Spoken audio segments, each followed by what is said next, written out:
अस्सलाम वालेकुम, मैं हूं मोहम्मद ज़ीशान और आप मेरा फेसबुक और यूट्यूब चैनल देख रहे हैं। स्वात में दहशतगर्द आ चुके हैं। इस वक्त पूरा स्वात सड़कों पे है और स्वात के लोग दहशतगर्दी से आज़ादी चाहते हैं। वो नहीं चाहते कि जो उन्होंने माजी में कुर्बानियाँ दी थी, जो उन्होंने माजी में अपना एक पाकिस्तानी अवाम ने 80,000 जानों का नजराना पेश किया था, वो नहीं चाहते कि वैसा कुछ हो। और वो सिर्फ़ और सिर्फ पाकिस्तान की अवाम के बेहतर मुस्तकबिल के लिए ये अब बाहर निकले हैं। वो अब आप देखिए कि वहाँ पे दहशतगर्दों ने हमले शुरू कर दिए हैं। स्वात में पिछले दिनों एक जमीयत के रहनुमा कत्ल कर दिए गए, बच्चों को मार दिया गया। तो क्या वजह है कि जब इमरान खान की हुकूमत थी और उस वक्त इस तरह के हमले नहीं हो रहे थे, इस तरह की कोई एक्टिविटी किसी की तरफ से भी नहीं हो रही थी। लेकिन जैसे ही ये इम्पोर्टेड कंपनी आई, हमने माजी में देखा या 3-4 माह पहले देखा जब इनकी हुकूमत नई नई आई थी, तो इन्होंने स्वात में दहशतगर्द आ चुके थे और दहशतगर्दों ने अपने ठिकाने बनाना शुरू कर दिए थे। अब बाकायदा तौर पे उस पे काम शुरू हो गया है और हमले शुरू हो गए हैं। कल परसों एक वैन पे हमला हुआ जिसमें ड्राइवर बेचारा वो शहीद हो गए हैं और बच्चे जो हैं अभी तक ज़ख्मी हैं, उन पे हमला हो गया। और इस तरह माजी में भी और बहुत सारे वाक़यात होते रहे हैं। हमने जिस तरह से 1999 से लेकर अब तक जिस तरह से हमने जंग लड़ी है दहशतगर्दी के ख़िलाफ़ 2001 के बाद से अफ़गानिस्तान में अमेरिका के साथ मिलके, उसका बड़ा नुकसान हुआ है पाकिस्तानियों को। पाकिस्तानियों ने उस बारे में बड़े तहफ़्फ़ुज़ात का भी इज़हार किया है और इमरान खान साहब जो हैं इस बारे में हमेशा से उनकी पॉलिसी ये रही है कि ये दहशतगर्दी के जो हमले होते हैं इनको नहीं होना चाहिए। इस बारे में वो पॉलिसीज़ रखते हैं और वो नहीं चाहते कि अमेरिका हमारे इंटीरियर मामलात में कोई मुदाखलत करे। तो अमेरिका के बारे में वाज़े तौर पे इमरान खान की पॉलिसी थी। अब देखें जिस तरह जब ये सारा मामला हो रहा था और जनरल फैज़ हमीद को हटाया जा रहा था, इमरान खान साहब हटाना नहीं चाहते थे क्योंकि इमरान खान साहब ये चाहते थे कि अफ़गानिस्तान की सूरत हाल क्रिटिकल है, यहाँ से अमेरिका जो है वो वापस जा रहा है और जैसे ही वापस जाएगा तो हमले दोबारा से होंगे। और वो चाहते थे कि जनरल फैज़ हमीद को रखा जाए, जनरल फैज़ हमीद को बतौर आर्मी चीफ DGISI जो है वो रखा जाए। लेकिन कुछ कुछ महकमा के लोग वो नहीं चाहते थे कि जनरल फैज़ हमीद जो हैं वो काम करें। अब दूसरी तरफ क्या मामला चलना था कि एक तरफ तो पाकिस्तान तहरीक इंसाफ ये कोशिश कर रही थी, नेगोशिएशन कर रही थी तालिबान के साथ कि वो किसी तरीके से हमारे साथ उनके TTP के मुतालबात या TTP के साथ मुज़ाकरात जो PTI गवर्नमेंट ने किए थे वो अपने मुतालबात पे कायम थे और वो अपनी कमिटमेंट पे कायम थे।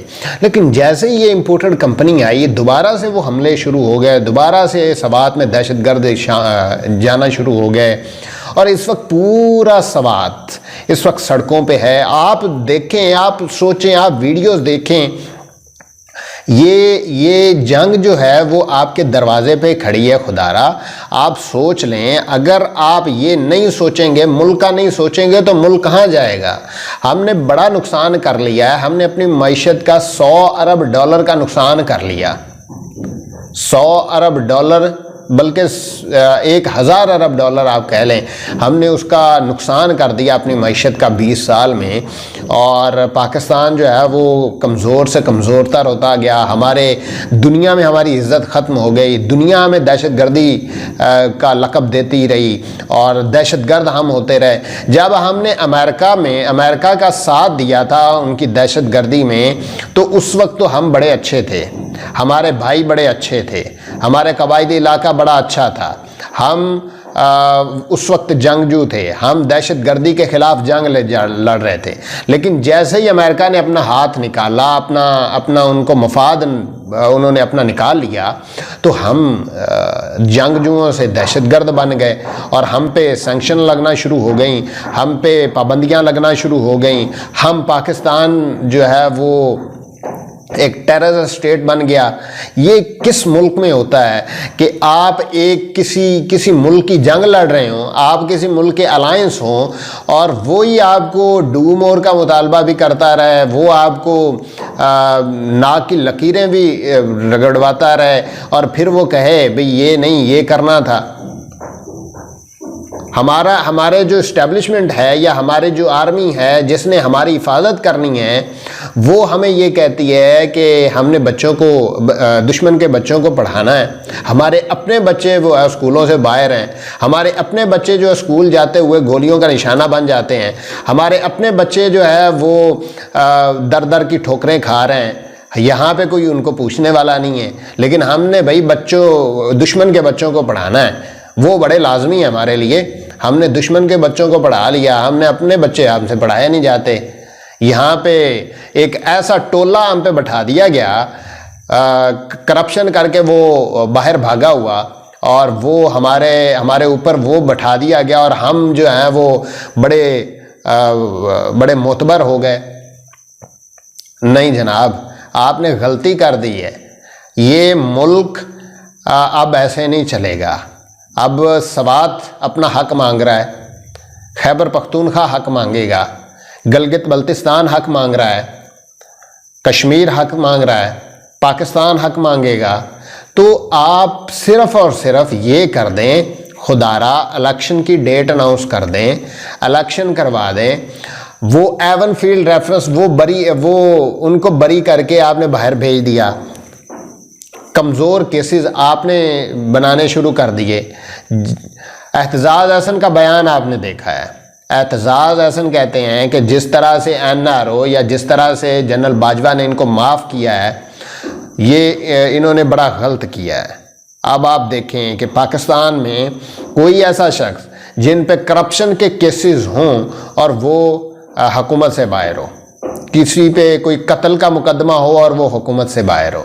अब इस सारी सूरत हाल में एक शख्स ही बच जाता है, उसको भी कोई वजारत दें, उसको भी कोई NRO दें, वो भी बेचारा बाहर चला जाए, वो रह जाता है पीछे कुलभूषण यादव, उसको भी आप कोई वजारत दे दें और वो बाहर चला जाएगा तो पाकिस्तान के लिए सारी आसानी हो जाती। अब ये तो आपकी सूरत हाल है। आप ना एक मैं वीडियो देख रहा था, उस बंदे ने बिल्कुल ठीक कहा था कि आप प्रॉपर्टी डीलर्स हैं। प्रॉपर्टी डीलर्स ने भी कभी जंगें लड़ी हैं? नहीं। आपने DHA बना दिया, पूरा मुल्क आपने खा गए।